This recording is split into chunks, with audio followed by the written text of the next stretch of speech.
ازيكم عاملين ايه؟ النهارده هنبدا سلسله جديده اسمها تحفه وزومبا. هكلمكم فيها في كل فيديو عن حاجه طلعت تحفه وحاجه اخدت فيها زومبا، فما تنسوش تتابعوني عشان ما يفوتكمش كل جديد.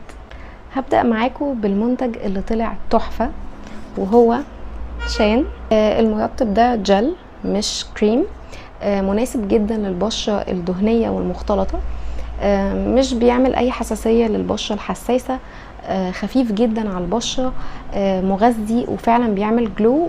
وحاجه مهمه وتهمني جدا انه بينفع قبل الميك اب. هو مكتوب عليه ان هو بيدي هايدريشن عميق للجلد، في الوفيرا وفي فيتامين اي. وعايزه اوريكم القوام.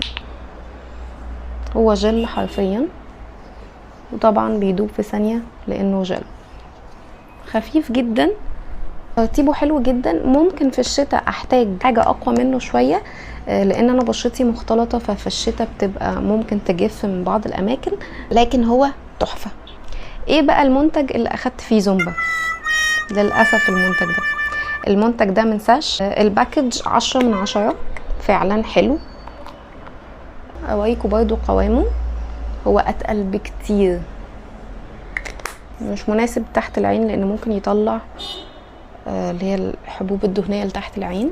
اول ما بحطه بشرتي بتعرق جدا، حتى لو حطيته في الشتاء وبشرتي فيها اماكن جافه ومحتاجه ترطيب، بس فعلا بشرتي مش متقبلاه خالص.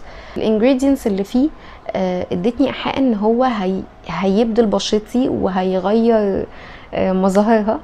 في هيالورونيك اسيد وفي 3 انواع بروتين، انتي ايجينج وسكين فود، ويعني كاتبين عليه كميه انجريدينتس وان هو اصلا سكين بوست.